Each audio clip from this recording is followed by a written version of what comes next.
So I'm going to go ahead then and just get started. I'm excited to be here and to talk about some resilience factors that impact overseas stationed military families during COVID-19. My husband and I have been conducting research on this population for probably about 15 years now. And in the last 12 years, we started looking at resilience factors for military families that are stationed overseas, just in general, looking at that population. And in the past year, we've looked at families who are, more successfully transitioning during the COVID-19 pandemic and all that brings along with us. I have a PhD in counselor education and supervision, and I work for Liberty University. I'm an instructor, and I've been there for, too many years to even count. And my primary research focus has been on military families. However, I do some counseling work on the side and generally work with families, children, play therapy, individuals who are looking for guidance and direction in many different areas of their life, but particularly with sexual addiction and things of that nature. And my husband also has a PhD in counselor education and supervision, and he graduated from Regent University, the same program that I graduated from, and works at Liberty University as well. He is also a counselor and mainly works with military families. So we have quite a bit of experience in the realm of just military families, and particularly families who've been stationed overseas.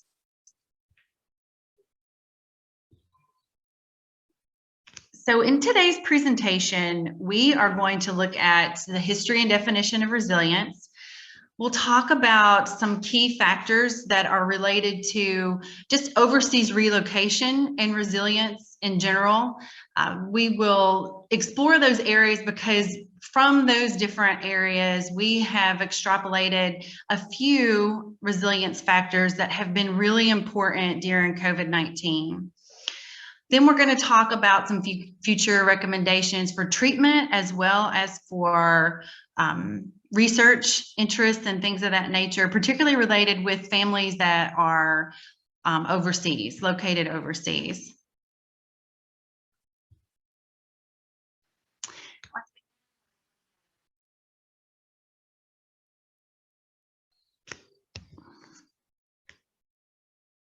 Just a second, guys. There we go.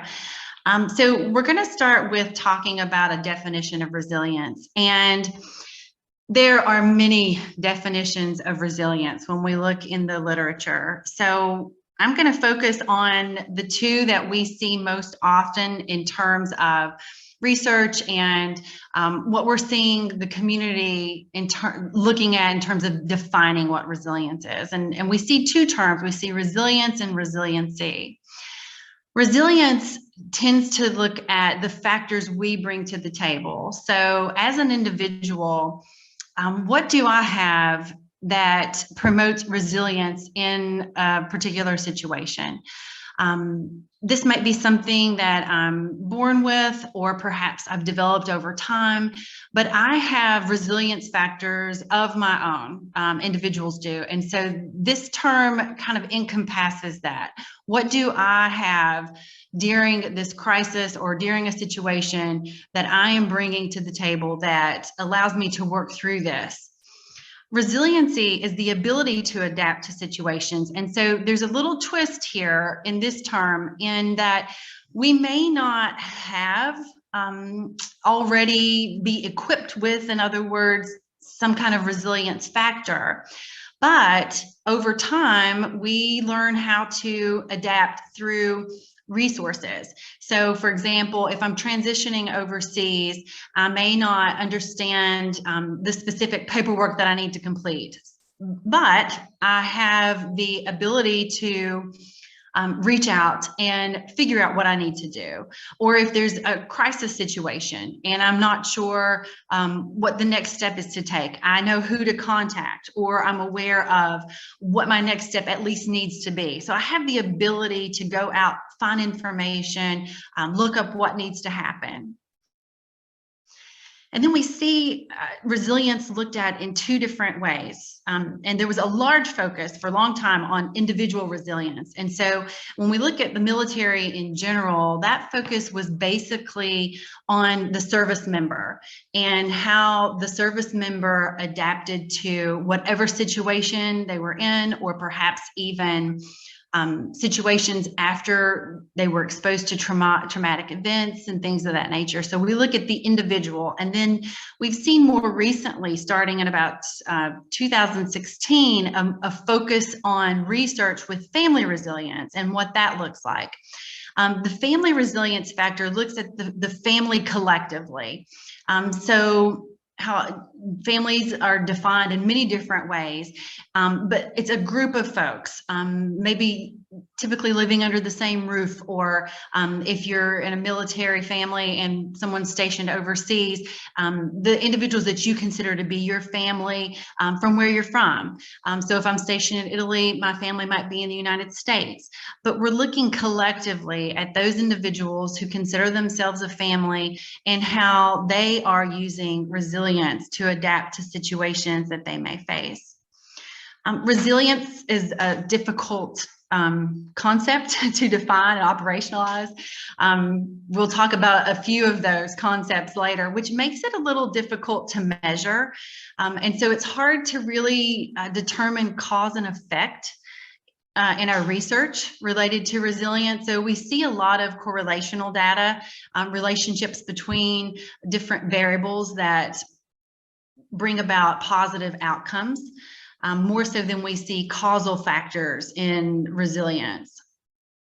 For the purposes of what we're exploring today, a solid definition for us would be military families' ability to adjust to an overseas environment as a result of military orders during COVID-19. So in a nutshell, families have been ordered to relocate overseas, and they're overseas during the COVID-19 pandemic.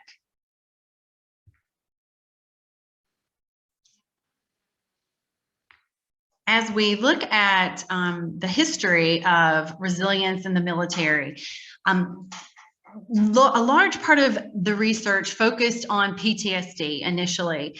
And what we see is that researchers were trying to figure out, okay, we have some servicemen and women who are coming from combat, mostly men at this time, and there's symptoms of PTSD, or they've been diagnosed with PTSD. And so what is it that's different about the servicemen and women who are transitioning out of combat and traumatic experiences in any way, and they're not receiving diagnosis of PTSD, or they do not have symptoms of PTSD?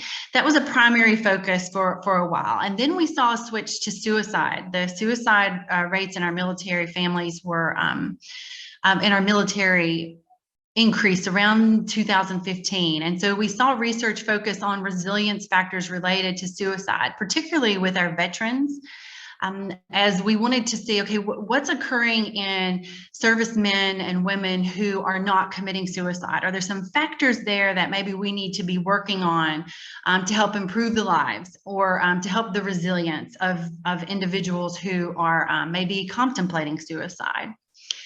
And then about 2016, the focus approach came about, and this is a family-oriented approach. The first really widely known approach to resilience that focused particularly on military families. And the focus approach looked at communication, problem solving, affective responsiveness, involvement, and role clarity as different areas to focus on in terms of family resilience. It was exciting for us to see a focus on family, because many of, I guess, the concerns that we see related to our military families, our military men and women, does relate to family. It can relate to the stresses of being overseas, alone, and families back, in the United States, or it can also relate to families, entire families that have transitioned to an overseas environment.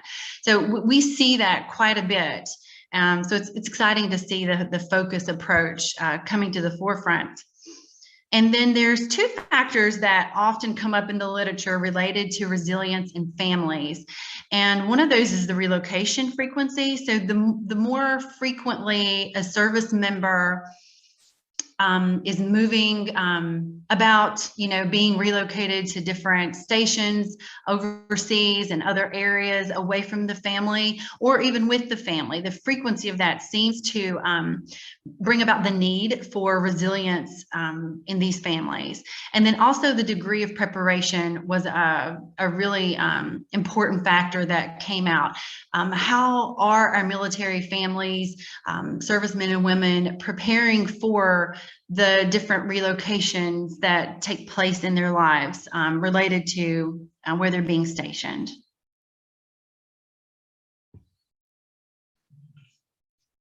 Next, we're going to talk about the current research. And I apologize. I know I keep going over one and back. It's because I had some automated information on the slide, but you can't hear it. So now I'm not able to use that. So to do that, I'm having to go past one and then come back.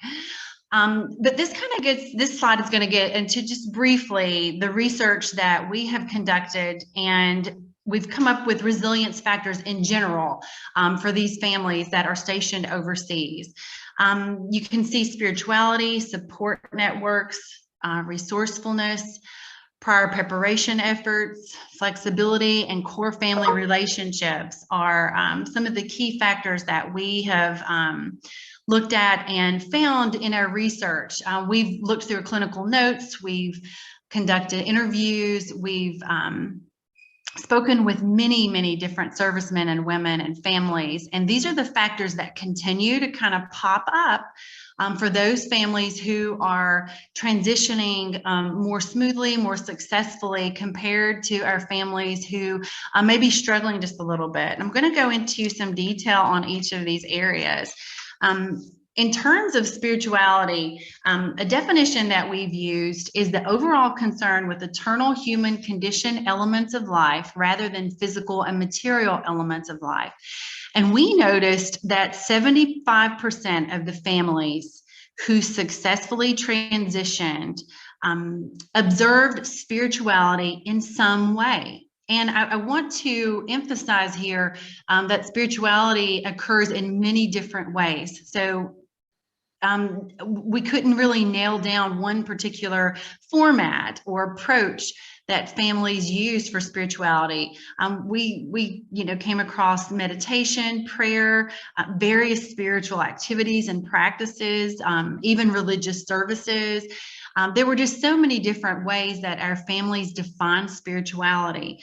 I think the key here is to keep an open mind about what spirituality might mean to a military family, and also to just be open-minded about how spirituality can be expressed by an individual. And when we look at support networks, this was really important. We saw that 70% of our families observed strong networks, particularly networks that were found in the military. Families were able to bond with other folks who were maybe being transitioning overseas at the same time.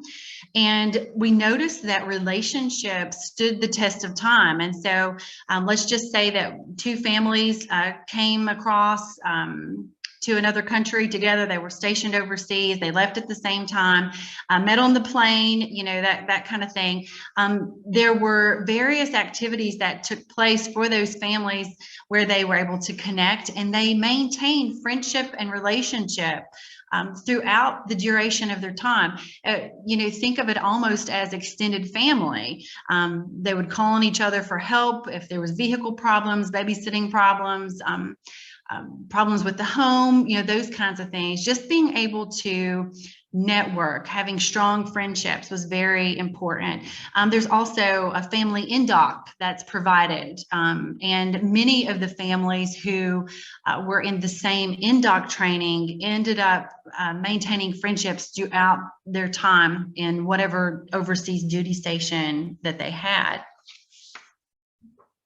Resourcefulness was also important. 65% of our families that we observed demonstrated resourcefulness, and we define this as the ability for the family to locate and utilize the available programs and assistance provided. So some of the examples, it might be something simple as dishes, to temporary furniture, claims related to broken household goods, paperwork for reimbursement. These resources are not generally communicated very clearly. And so our families who transitioned successfully were able to be resourceful and to locate where they needed to come up with paperwork to complete different tasks, or to find dishes or temporary furniture and those kinds of things. It's surprising when we went through our notes how many families indicated, well, you know, I had my motorcycle sent over, or I had, you know, my table sent over and it was broken during the shipment, but I just didn't deal with the paperwork. I couldn't figure out how to complete the paperwork to get reimbursed. And so we saw resourcefulness, those families who did take that extra effort and who were capable and able to identify the next steps that needed to take place were more successful in their transition to an overseas environment. Prior preparation efforts, 70% of our families who had successful transitions were actively prepared for the overseas location. I'm sorry? So 70% of our families were actively preparing for their transition overseas. And for example, they might look for the reimbursement process, the housing process, temporary living quarters process. They may have already located a home. If they didn't want to live on base, they may have located a home out in the area. So there's these folks were able to just get as much information as they could, do as much preparation work as they could before they actually moved overseas, which tended to help the transition. You know, another example was just when you move overseas, there's a time where you're kind of in flex and you're maybe in hotels or temporary housing and things of that nature. Families who had animals and had done prior preparation knew, you know, which hotels would accept their animal, and were able to find those hotels versus families who maybe came out, didn't do that preparation work and had to scramble to find a place. Okay, now where are we going to stay? Is everything booked up? And those kinds of questions that come up with our pet. Flexibility. Flexibility was extremely important at 80% of our observed families who transitioned successfully. And we define this as the ability for the family to fluidly engage with unexpected changes that occur. Some of the examples that came up were housing problems, household good delivery delays. There were problems with the household goods, things being broken, temporary housing problems. There's just all kinds of different nuances that come up for our military families when they transition. And so being able to maintain flexibility with, you know, maybe staying in the hotel for another week, versus being able to move into your permanent housing for the time that you're going to be stationed overseas. Just being open-minded about that and understanding, hey, there may be some things that come up that we have to be flexible on. And then finally, core family relationships. We found that 50% of our families with a successful overseas transition had strong core family relationships. And a lot of this stemmed from mom, dad, and children maintaining open communication. And we would see things like these families would meet often. They would talk to their children, invite them to open up about their feelings related to transitioning overseas. Maybe if they were sad or down, giving them an opportunity to talk about, what's going on, how are things going for you. Families who played games together, engaged in social activities together. Before and after the transition, that seemed to also identify core family relationships. Those who did those types of things together had stronger core family relationships. And the activity level of the family, the higher the activity level of the family working together, doing things together, correlated with a more successful transition for that family.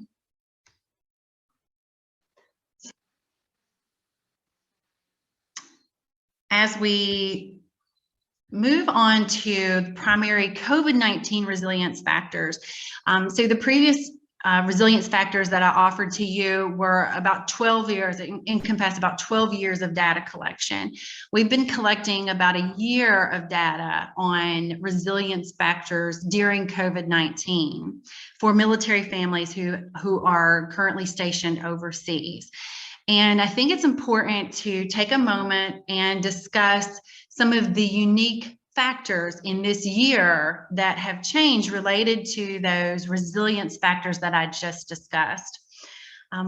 One is isolation, and this was this played a major impact on our families during COVID-19 in general in the world. It's still playing a major factor, but particularly with our military families stationed overseas. I think you'll recall that I mentioned networking and how important networking is for our military families. Well, during COVID-19 and even now in most duty stations overseas, military families are still isolating. And that means the networking that used to take place just is not occurring. And that's on many different levels. So, the in-doc training where most families meet, that's occurring virtually. We have families who would normally come and help each other out for various reasons. They're not able to do that now. So we have families who were connecting to the community, to each other, who are now self-isolating. And again, that is a major change for our military families. We're seeing role changes. And so, mom, dad, servicemen, servicewomen who are generally out of the home for many hours are now working from home, if possible, whenever possible. And if they're not working from home, they are at least, if they're not working from home, they're at least at home more. So they may still be going onto base for some reasons, but maybe half their time now is spent at the house.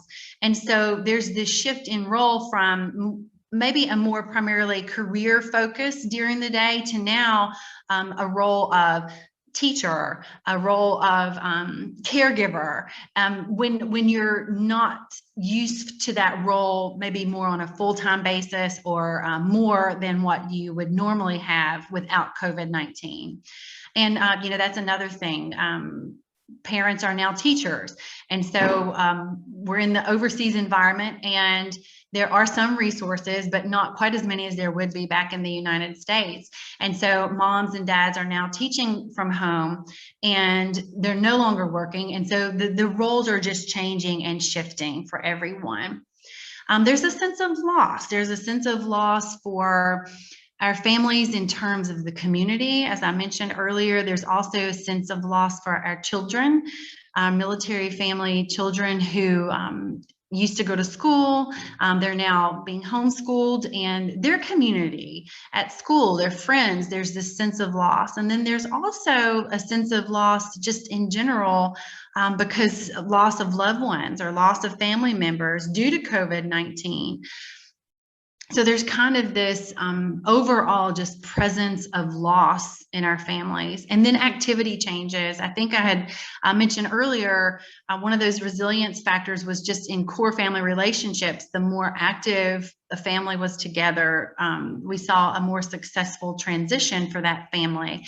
Well, activity level has changed because many of the activities that families would normally engage in are no longer available. Basically, the rules and guidelines are to stay at home as much as possible, and children are not going to the grocery store anymore with mom and dad, or even stopping at the playground. Many of the activities in our various countries are closed. Museums are closed, parks are closed. And so what we're seeing is that families do not have the opportunity to be as active as they once were. So that's also changed for our military families.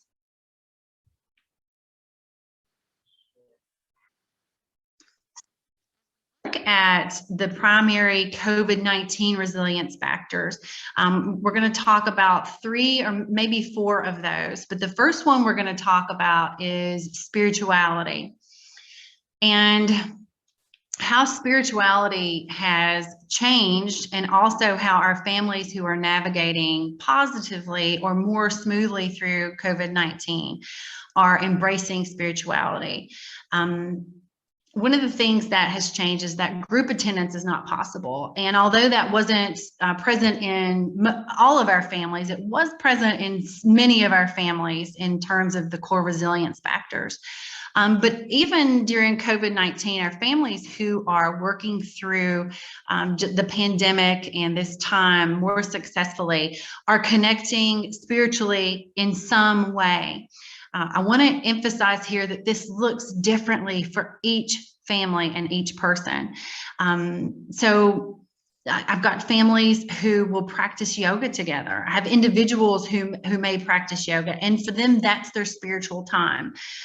We've reported with folks who are maybe we'll just seek kind of a message for the day, or a phrase for the day, or a word of the day, and we'll just reflect on whatever speaks to them. Some will just go outside and reflect on nature. And these are all components that our families addressed as spirituality. So these families are still engaging in some type of spiritual practice, whatever that is for their family. Some families will just kind of get together and collectively talk about what's positive. That's another thing that came up in some of the research that we did, was a focus on positive as a spiritual practice. And so if a negative thought comes in, or one of the children may have a negative thought, family members who challenged that thought and then helped acknowledge and challenge, and then worked through a positive spin on that, identified that as part of their spiritual practice in the home.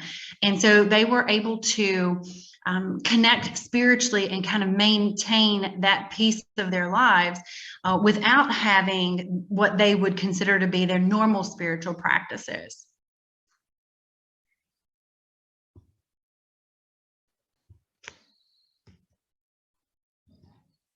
With flexibility, although I talked about activities before, and how successful families who transitioned successfully were more active. Our families who are having an easier time, I'll say, during COVID-19 are still finding activities. And so they're recreating what activity means, taking a game of hide and go seek, and they're changing it into something that is more unique or different or special, or somehow just recreating that game. For example, families are talking about how they'll go through physical training together, and they will allow maybe the youngest child to lead physical training one day, and then the oldest the next day, and then mom and dad, and so on and so forth. So although the normal activities and activities that they would prefer are not available to them, they are still finding activities to engage in. Some of our families are looking around the house and saying, okay, what do we have here that we can create art from? And they're taking just random wood or scrap paper, whatever it is they can find that's around, and they're creating new art. They're just learning new ways to be active as a family within the environment that they have. Some of our families are reaching out on social media, and so they're joining different groups that may be for families who are overseas and they are dealing with COVID-19, or groups for their children, that have different school age appropriate activities, things of that nature. They're being open-minded about the benefits of COVID-19. We hear themes such as, it's such a great time for us to build relationship as a family, coming from our families who are more successfully transitioning through this COVID-19 time. They're looking at the positive side of what's taking place during the pandemic, rather than focusing on maybe what they would like to see differently, or what's going wrong for them. There's just this kind of a theme of looking at the bright side of what's going on. The cup is half full rather than maybe the cup is half empty kind of perspective.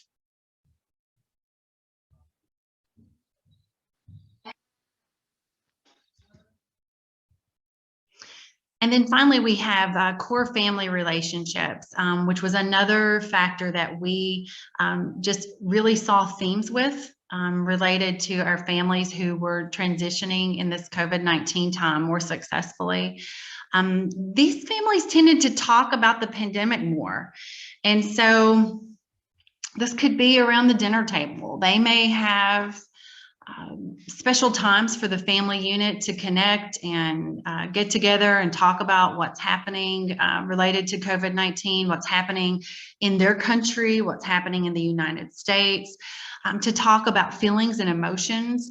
Some of the more negative themes we heard were phrases like, you just need to get over it. This just is how it is. There's nothing we can do about it.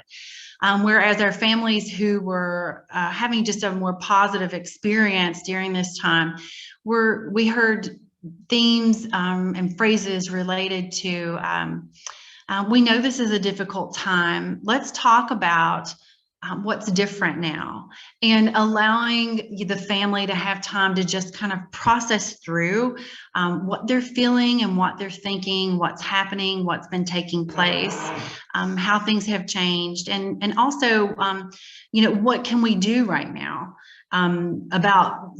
maybe there are some things we can't do anything about, but then maybe there are some things that we can change. So we saw this kind of active adjustment piece, and I'll talk about that in a few more minutes. And then there was also an expression of emotion in a healthy way within the family. And so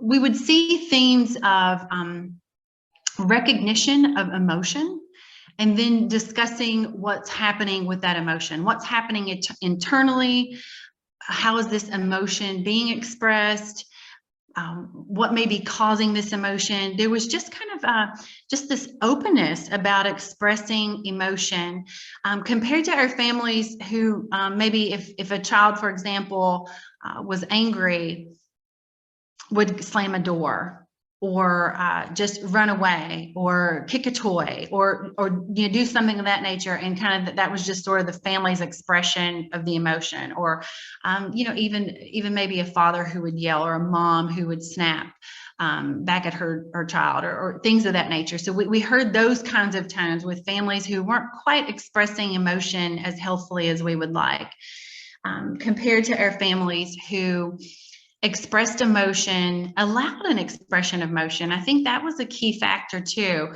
just to allow children to have an expression of emotion and be able to talk through what that means for them, rather than being told how they should feel or what they should be experiencing. And then there was also an ability to identify where communication breakdowns occur. And oh, this happens all the time. You know, all of our families expressed frustration at some point during the pandemic, even ongoing frustration.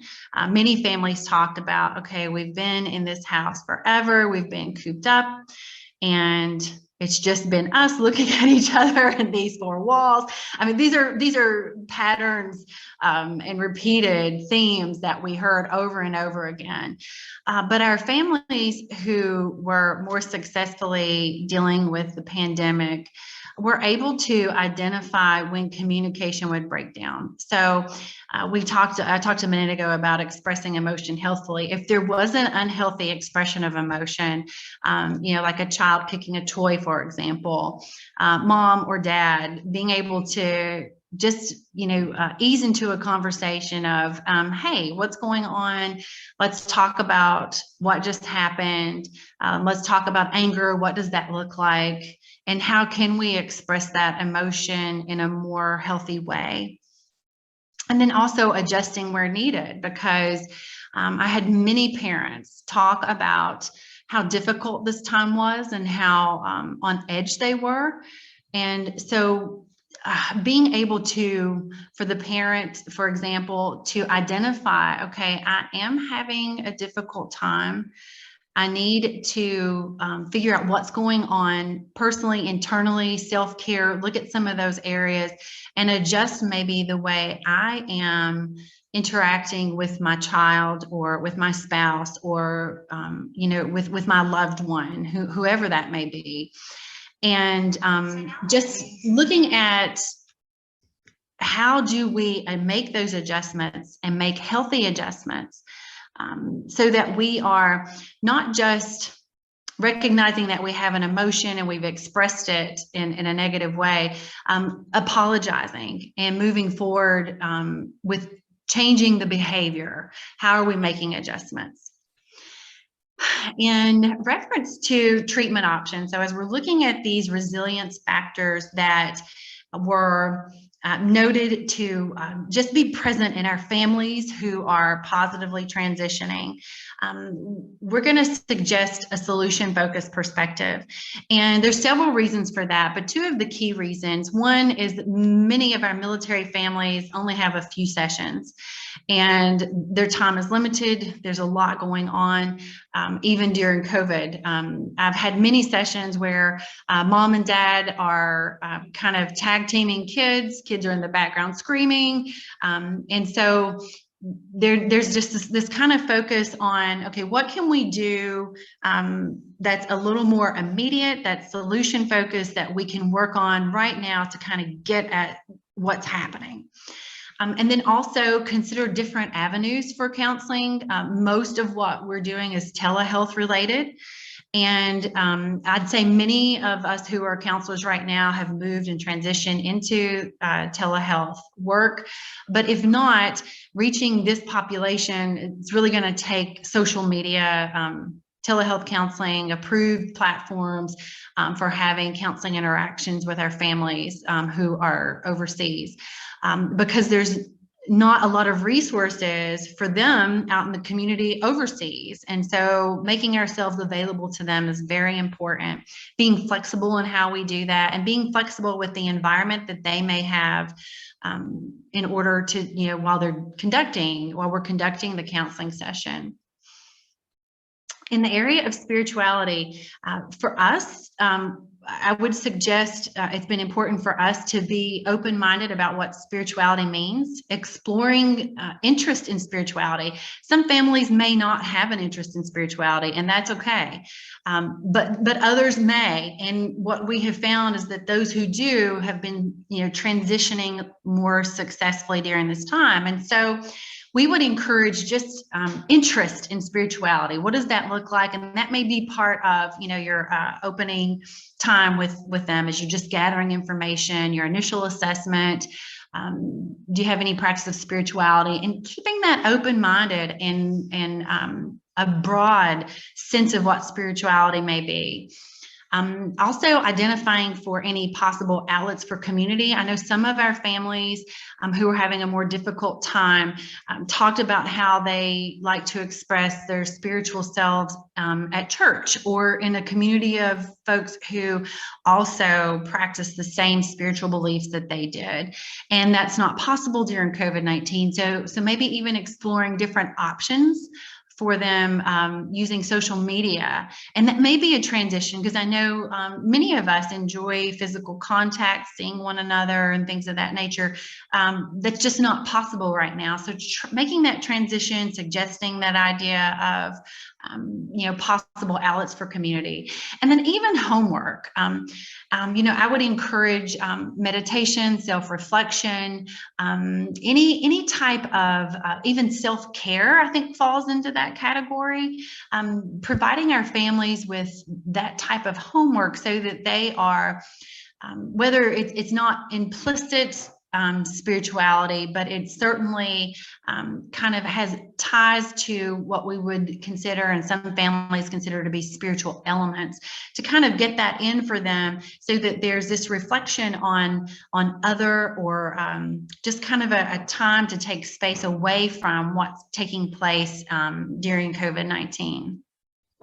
In terms of flexibility, it's important that we identify the areas of concern that our families are struggling with. And so then, as they're identifying those areas, just sort of helping them to point out for them maybe areas where flexibility can occur, and even what that would look like. Explore solutions for them. And also part of that process is just examining for them what currently works and how to tweak that just a little bit. Because many of our families do have great coping mechanisms, and with just a small change in way, and maybe the way that something is communicated, can make a big difference. And that really gets into our core family relationships. Identifying communication patterns, particularly those that are unhealthy, and the ones that are healthy too. But we've seen that a lot of our families who are having a more difficult time transitioning seem to have negative communication patterns. And so that kind of sets up everything else for a little bit of failure. And so we encourage identifying those. And many times our families do not recognize the negative communication patterns. And so as a therapist, it is up to us to kind of communicate, hey, I'm wondering how this feels when X, Y, and Z is stated in this way, or pointing out, I want to suggest that this is a negative communication pattern, and maybe let's try this way, because remember, we're looking at a solution-focused approach here. Address any problems that you may see, and then also suggest some communication options, because I think what we've noticed is families kind of feel stuck, especially when they're isolating together in a home and they've been together for so long. Encourage them to take a time out, identify the real problem, and to just allow room to explore frustrations in a healthy way. One of the things that came to mind with solution focused therapy is our families with this approach tend to have a sense of control over the therapy more so than other approaches that we've used. And so that's another reason why our military families seem to engage more and feel like they are taking ownership of their therapy when we're using this approach. And that seems to really be a positive when we're working with our military families. And when we look at future research, some of this I'm not sure is even possible, but these are like, if I had a hope, this is what we would go with. With spirituality, just maybe narrowing down a firm definition. And I think one of the reasons why I would like to see this happen is so that we can look at cause and effect more efficiently. Right now, there's such a broad range of how we define this term. It's really difficult to prove causation.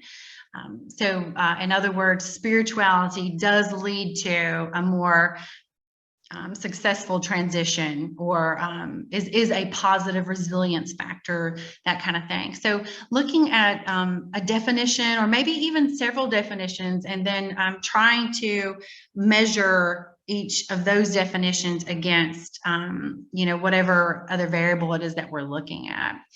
And it would be neat also for specific research to look at specific components of spirituality that improve adaptability. I talked about themes that we were able to identify through the work that we've done, but I'd love to see specific components. What is it about spirituality? For example, would it be that one piece where folks are just meditating and considering that spirituality, the self-care, the being alone, taking time for yourself?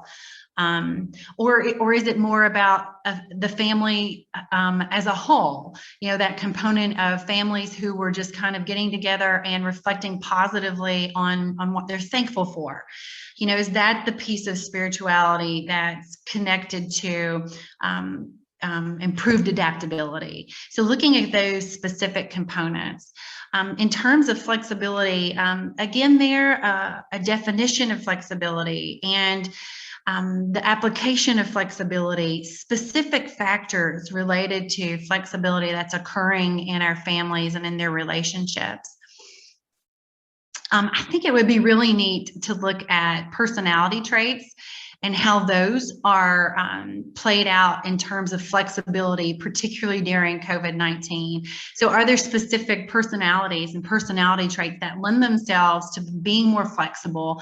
And if so, then how do we emphasize that? And maybe personality traits that are not as flexible, then we can look at, okay, so what can we do to create a more flexible approach to dealing with COVID-19? Which consequently would result in just more successfully transitioning during that time.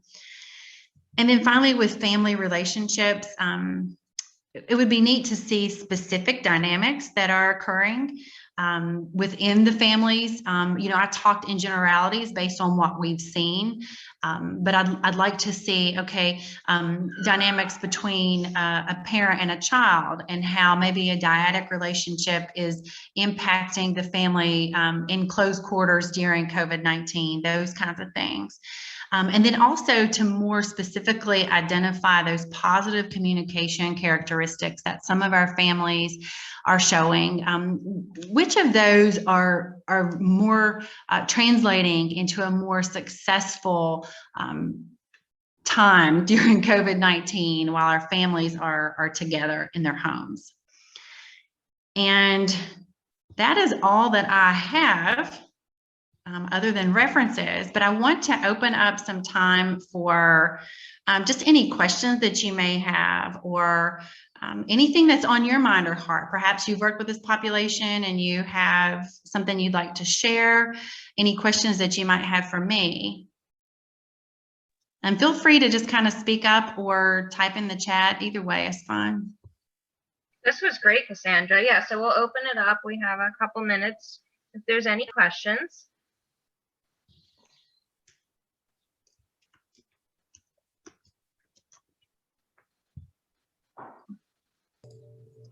Hi, Cassandra. I would love to get your thoughts or ideas on creative ways of keeping the family. I know you mentioned some of keeping the family active while we're virtual and far away, but specifically if you have ideas for the younger children who maybe aren't as mobile or can't necessarily like play board games or help too much with chores, if that makes sense. Absolutely. You know what? Many of my families that we've worked with have more bath times than anything else, believe it or not. And this is specific for, maybe kids who are little ones who are crawling. Just kind of having a little tub full of water with some neat little toys in them, in the tub, and allowing them to kind of splash and play around. It stimulates so many different areas of our little ones in terms of the tactile with the water. They're in touch with their body and their senses. They can see their body. And, I've had moms talk about how they'll kind of go over their body parts and talk about their belly button and their nose and their fingers and things of that nature. So interestingly, that's one activity, and it also tires them out. And so afterwards, they're ready for a nice nap. So one mom told me that she went from 1 bath a day to 2 to 3 baths a day. And it was a neat way too. She had the one family I'm thinking of in particular, she had an 8-month-old, and then she had maybe I was almost 2-year-old. And so she could put them in the bath together and teach them how to play nicely and things of that nature. I had one mom who did an activity mat for her little one, and it didn't have flaps and things of that nature, but she said she would just take safe objects around the house and maybe place them on different areas of the map and go over and like squeeze the horn, or then she would come over to another corner, and she had 2 blocks that she had kind of put together, and when you building blocks, and when she just, put them together, it would make a noise, and the baby would kind of look and coo around, and ones that were able to crawl would kind of crawl to the next activity. And then I also had, and I don't know where you guys are with computer screen time, which I certainly limit, but at a certain age, I do think it's healthy to have there are activities out there where licensed professional counselors are doing, who use puppets and play therapy.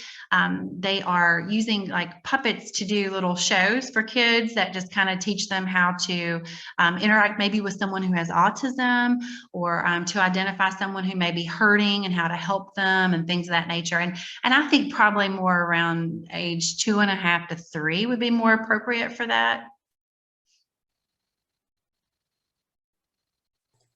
That's great. Thank you so much. You're welcome. Were there any other thoughts or questions? I have a question. So I'm currently a grad student, and we just touched on this population a couple of weeks ago. So this feels really relevant. I also come from a military family, so it's really fun to hear things like this. But I was curious if in your research you saw any trends in families preferring to seek services off base or outside of their military community compared to maybe seeing a provider on base or affiliated with the military. We would say that most families prefer to be off base, and I think sadly, a reason for that is that most of our servicemen and women see therapy as almost, how do I want to put this? There's a stigma sometimes that's attached with that. And also there's concern that rank, being able to move up in ranks and things of that nature could be hindered. Although with counseling services, there's different counseling services. So there's fleet and family services for the military, and basically those are, LPC, licensed professional counselors. And what you talk about with the licensed professional counselor at fleet and family services does not go in your record or anything of that nature. And then you have your clinical psychologists and folks of that nature, where there's more of a testing component that does kind of go in your record. And so that could, impact moving up in rank and things of that nature. So I think overall, there's a sense of wanting to be out in the community. I think another thing that affects that, Jackie, is if there's something disclosed inside any type of session that in the community probably wouldn't be a reportable offense. The military counselors do have a lower threshold, I will say, for reporting offenses. So if there's any kind of sense of a domestic abuse or emotional abuse or anything of that nature, even if there's a question, that's a reportable offense. And so that confidentiality piece is probably not as flexible if you're going to a counselor at, say, Fleet and Family Services compared to someone out in the community. So yeah, I do think for those reasons, our military men and women prefer to utilize counselors that are out in the community. That's really helpful. Thank you.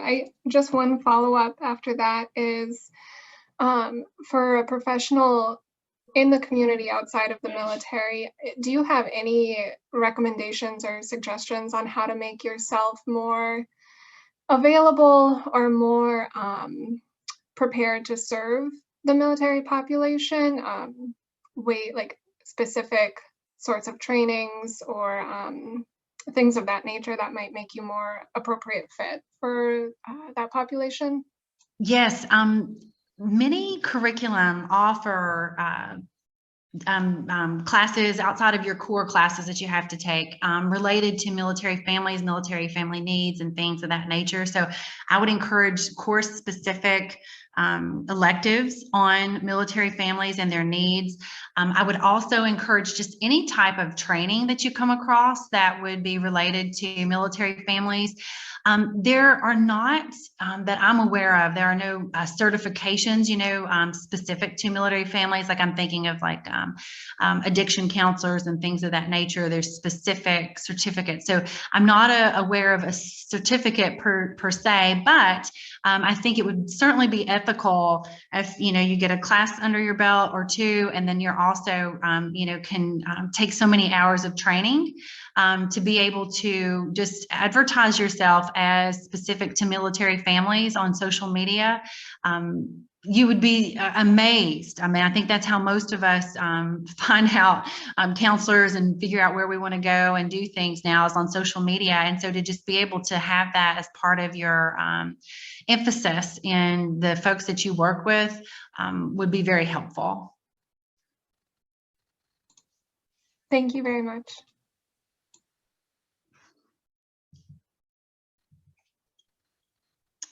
All right, well, this was wonderful. Thank you so much. As a reminder to our participants, the session does offer one NVCC CE hour, and you will receive an email from us with instructions to get that certificate. And thank you so much to our fantastic presenter today. Thank you, Jennifer. You can be my cheerleader anytime. You got it. Thank you, dear. Bye-bye, everyone. Hopefully you get your camera figured out, but I know. you did fine without it. You didn't. Thank you, dear. Oh, Bye-bye, have a everybody. great day. Bye.